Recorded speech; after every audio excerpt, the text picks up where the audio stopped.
Hi, this is Dr. Eric Dein coming to you from Baltimore, Maryland for Room Now.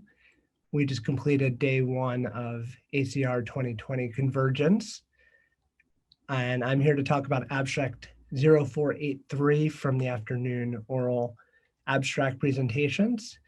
This study by Dr. Bykirk at HSS looked at patients' CDAI scores. How well do physicians and patients predict swollen and tender joints, and can you calculate a patient CDAI to match a physician CDAI?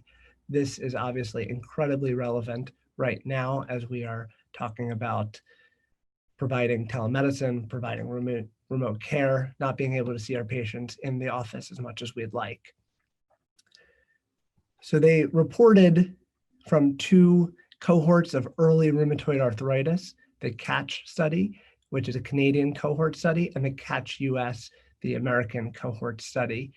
And in both of them, they followed 28 joint counts. And for this study, they looked at patient assessment of swollen and tender joints, as well as MD physician assessment of swollen and tender joints. From that, they calculated a CDAI score to follow disease activity levels. What they found was a fair bit of agreement, a pretty high amount, that in the CATCH cohort, the MDs had a score of 26, the patients were on average 27. In the CATCH US, MDs 15.3, patients 15.1, so quite close on those means. And particularly at low levels of disease activity, the numbers seem to correlate extremely well. They diverged as you got higher. When patients were more active, there was some more disagreement, and swollen joints were a little bit easier to assess than tender joints. We know that telemedicine is part of clinical medicine. If that wasn't clear prior to COVID, it's certainly part of our toolbox now, and I think it's going to be with us for some time and indefinitely. How do we use this finding into our clinical medicine? I think it tells us that we should listen to our patients. We should ask them how they feel their disease activity is, particularly those patients that are doing well. If they say that they're doing well and don't have any disease activity, or if they say that they have one or two joints that are active, those patients tend to be pretty well reliable with what the physician would then assess.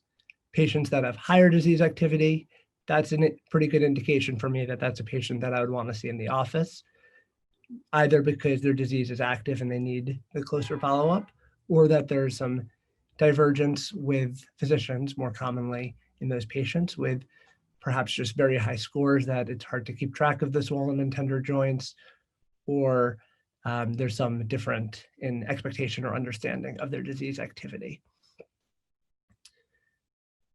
How generalizable is it? This is a cohort of early rheumatoid arthritis patients. So you can think about if those patients that have had longstanding RA for decades and decades, would they report similarly and when they tell you that they're having a flare or that their symptoms are under control. These are also patients that were in a pretty close cohort study, so they have seen physician visits in the past, and they may have a little bit more understanding of what goes into the joint analysis, although they were not expressly taught how to do it in the office. But my takeaway would be, when you see the patients in the office, you would empower them to keep track of their own symptoms, show them what swollen and tender joints are present, and talk to them, listen to your patient, see what they say, correlate it with a video examination if not able to do an in-person examination, and use their history, use their reports to help get them the care that they need. When things seem to be active, when things are not going well, those are patients that you would then want to see in the office and keep close eyes and talk to them about what disease activity looks like. I thought that was a great study by Dr. Bykirk and phenomenal information for me to use moving forward. This is Dr. Dein reporting for Room Now. I look forward to day 2 of ACR Convergence.